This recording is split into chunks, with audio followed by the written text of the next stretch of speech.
Olá, pessoal! Vocês estão bem? Espero muito que sim.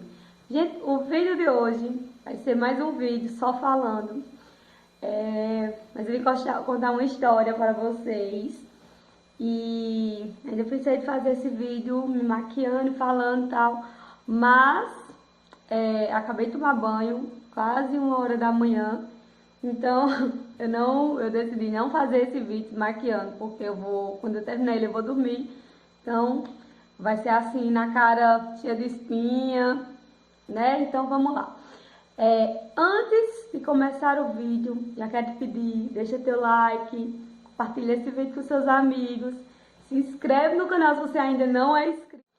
E no vídeo de hoje eu vou falar sobre a minha experiência como mãe. Aqui no YouTube eu vejo algumas pessoas dizendo que é muito importante para você crescer, você falar só sobre um conteúdo só, você saber o que você quer e você focar naquilo. Ok, eu acho bacana também, mas a gente tem muitas experiências e a gente sabe de muita coisa, principalmente quem procura se informar bastante, então a gente tem vários conhecimentos. Principalmente por isso que eu trouxe o vídeo anterior, que foi sobre o auxílio emergencial, porque eu sempre procuro estar sabendo dessas coisas e me informando, porque o conhecimento sempre é bom. Então, eu vou estar trazendo vídeos sobre maquiagem, sobre estética, mas eu também sempre vou tentar estar intercalando esses assuntos com vocês. E se vocês quiserem, saiu novas atualizações sobre o auxílio emergencial. Se vocês quiserem, comenta aqui embaixo que eu vou fazer outros vídeos falando sobre isso, tá certo? Então, vamos lá. Esse vídeo sobre a minha experiência como mãe vai ser um vídeo para contar uma história um pouco triste, tá certo? Eu tenho 3 filhos, eu tive 3 filhos, e o mais velho é Rian, o do meio Daniel e o caçula Benjamin. Ontem foi aniversário, 17 de maio foi aniversário de 4 anos de Benjamin. E eu tava ali me preparando já para dormir, pensando que eu ia estar trazendo vídeo para o começo dessa semana, e de repente me veio, né, para me falar sobre a história de Daniel, que foi o meu filho do meio. Bom, eu tive Rian com 18 anos e quando eu tinha 21 anos eu engravidei de Daniel. No começo, quando eu descobri a gravidez, eu não queria ter outro filho, né? Porque, como eu disse, eu tive Rian muito cedo e eu ainda não tinha terminado o ensino médio e eu sempre quis muito estudar. Então não queria, não estava nas minhas pretensões ter outro filho. Mas acabou que eu engravidei, né? E no começo eu dizia a todo mundo que eu não queria, que não estava feliz com aquela gravidez. Mas ao passar do tempo, eu fui me acostumando com a ideia e a gente já vai começando a partir das ultrassons, você vai ouvindo o coraçãozinho, você já vai se apaixonando por aquele novo ser que já está dentro de você. E eu tive a gestação perfeita, na minha gestação não teve nada, as ultrassons estavam tudo ok.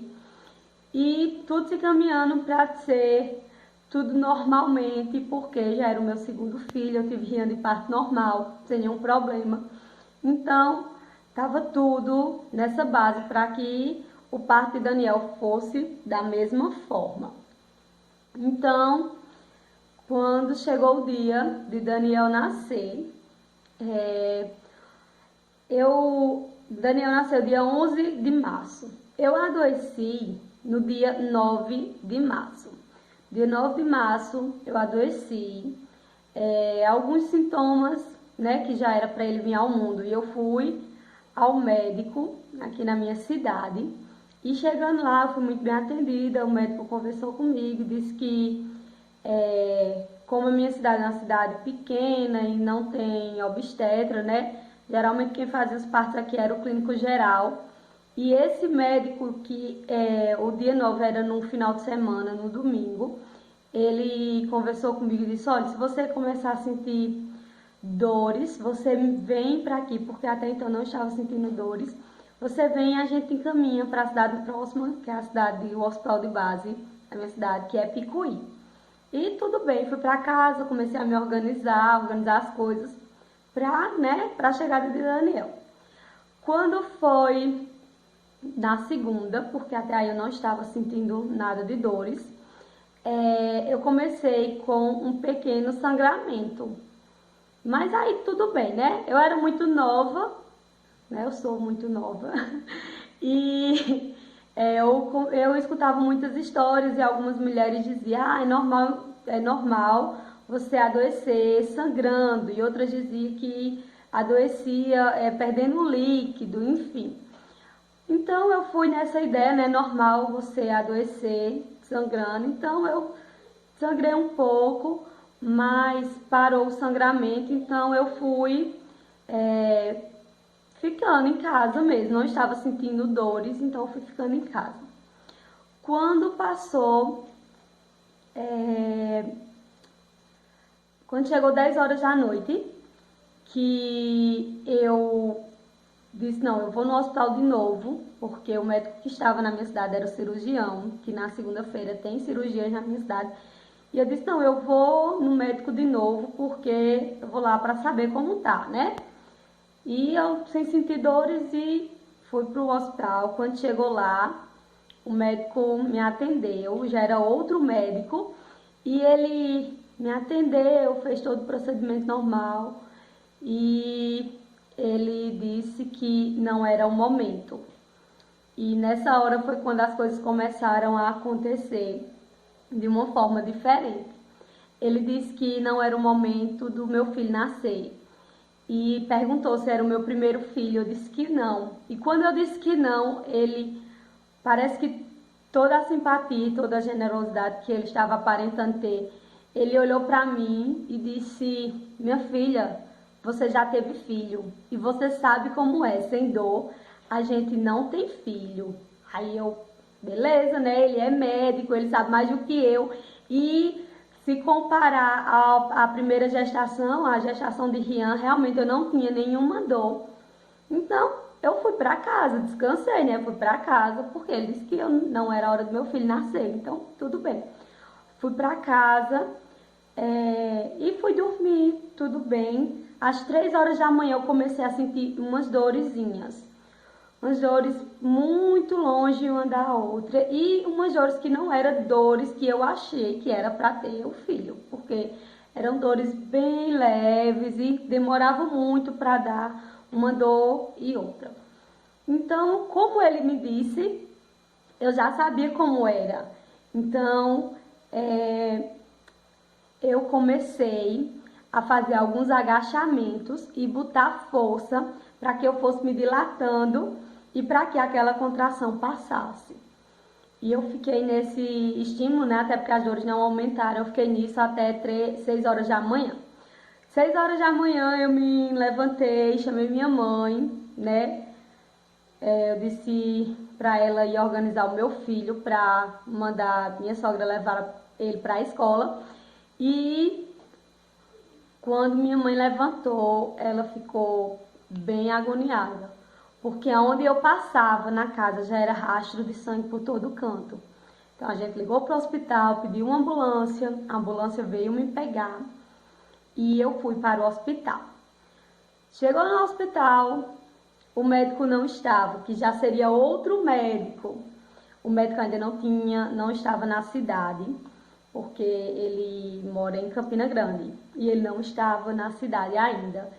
E não tinha ninguém, só a enfermeira que tinha ido me pegar em casa para me levar na ambulância, né, para o hospital, que essa era a enfermeira-chefe. E chegou lá, ela disse, ela chamou outra enfermeira, que era a enfermeira que fazia o meu pré-natal. E essa enfermeira veio, me examinou e disse que eu já estava com 6 centímetros de dilatação. E que como na minha cidade não tinha suporte e nem tinha um médico, ela não ia fazer o meu parto, ela ia me mandar para a cidade vizinha, que era Picuí. E a gente ficou esperando e aconteceu, não sabia, no tempo eu não sabia o que tinha sido, mas acabou que demorou bastante e as técnicas de enfermagem vendo, né, muito sangramento e olharam e disseram, não, ela vai ter que ter esse filho aqui, porque também não dava mais tempo de eu ir para a cidade vizinha, porque a cidade vizinha que eu digo são 36 quilômetros. Bom, e a enfermeira, né, que fazia o meu pré-natal, ela viu, né, e disse, não, vamos levar ela para a sala de parto. E eu fui para a sala de parto e minha pressão começou a baixar e eu não tinha dor e não tinha um médico e começou a se complicar, eu já estava totalmente dilatada e o bebê não saía. Quando passou algum tempo, eu só tinha muito sono e muita vontade de tomar água. Quando passou algum tempo, a enfermeira, ela olhou e disse, ligue para o médico e perguntei se ele já está próximo, porque nós temos um parto muito complicado. E pouco tempo depois, acho que demorou só uns 5 minutos, o médico chegou, porque ele já estava, né, a caminho para o plantão dele. E ele chegou e ele fez um procedimento e mudou a minha posição e disse, na menor dor que você tiver, você coloca força. E eu coloquei força e o bebê saiu mesmo sem dor nenhuma. Meu filho nasceu dia 11 de março de 2014, preto, bem pretinho, parecia um carvão. Eu só vi o pé dele quando ele nasceu. E ele nasceu e ele já foi direto para a cidade, a cidade aqui, para Campina Grande, né, que é a cidade com aparatos maiores que tem UTI, e ele foi direto para lá, né, e eu fiz todo o procedimento, né, de final de parto e fiquei na minha cidade, e ele foi direto para UTI. No outro dia, me organizei e eu fui para Campina Grande, porque eu precisava ficar com ele. E eu cheguei lá e eu olhei pra ele tava lá na UTI, todo entubado. E eu fiquei pensando, né, essa semana eu conversando com algumas pessoas e essas lembranças vieram à minha cabeça. Eu fiquei olhando e lembrando de quando eu engravidei, que as pessoas perguntavam, mulher, tu queria, tu tá feliz? Eu dizia, não queria, não estou feliz. Mas eu olhei para aquele bebê, naquela situação, e eu disse, meu Deus, eu disse tanto que eu não queria, mas eu quero. Eu quero. E a gente ficou lá, foi uma luta grande. E a gente passou 18 dias naquele hospital até ele ter alta. E até aí tudo bem, tudo legal. Porque em hospitais é muito difícil você encontrar um médico que ele fale com você de uma forma que você... Bom, e aí, né, depois de muito bater, os médicos deram alta, né, lá na Eclipse deram alta para o meu filho. E até então eu não tinha muita noção do que realmente estava acontecendo. Até que eles diziam que a gente precisava procurar um neuropediatra, ele precisaria fazer esse acompanhamento com esse médico, ele ia precisar fazer fisioterapia. E eu, beleza, né? Então, tudo certo. Até o dia que a gente foi ao neuropediatra. A gente marcou a consulta e a gente foi ao neuropediatra. E chegando lá, ele leu todos os laudos dos médicos e ele lendo lá, não sei o que, ele teve hipóxia e não sei o que, e fez todos os estímulos, todos os exames com o meu filho. E ele falando nessa história dessa hipóxia, e quando de repente minha mãe estava lá comigo, minha mãe sempre me acompanhou, e ela olhou para o médico e ela disse, doutor, mas por favor, não fale em termos técnicos. O que é que ele tem, né? O que é essa tal dessa hipóxia? E ele olhou para minha mãe e disse, ele teve paralisia cerebral. E nesse momento foi tipo, como assim? Sabe? Veio tipo, não vou dizer nem um balde de água fria, foi um iceberg todo jogado em cima da gente. Titanic quase afundou.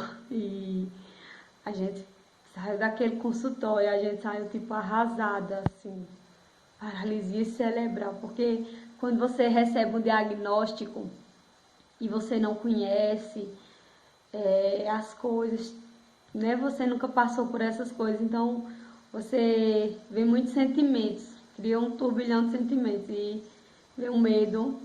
O primeiro sentimento que vem é o medo e desespero. Por mais que você não demonstre, mas você fica de uma certa forma desesperado e muito medo, né? Porque é algo novo que você não tem nem noção de como vai lidar com isso.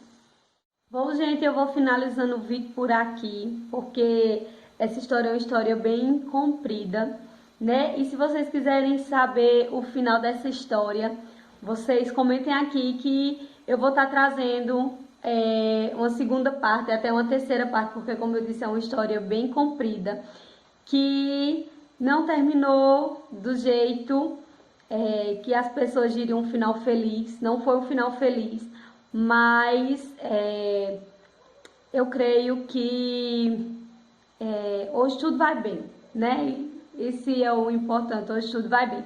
Então, deixa um like, compartilha e se você quer ver o final dessa história, você deixa aqui nos comentários. Um beijão para vocês e que o Senhor possa abençoar a vida de vocês cada dia mais.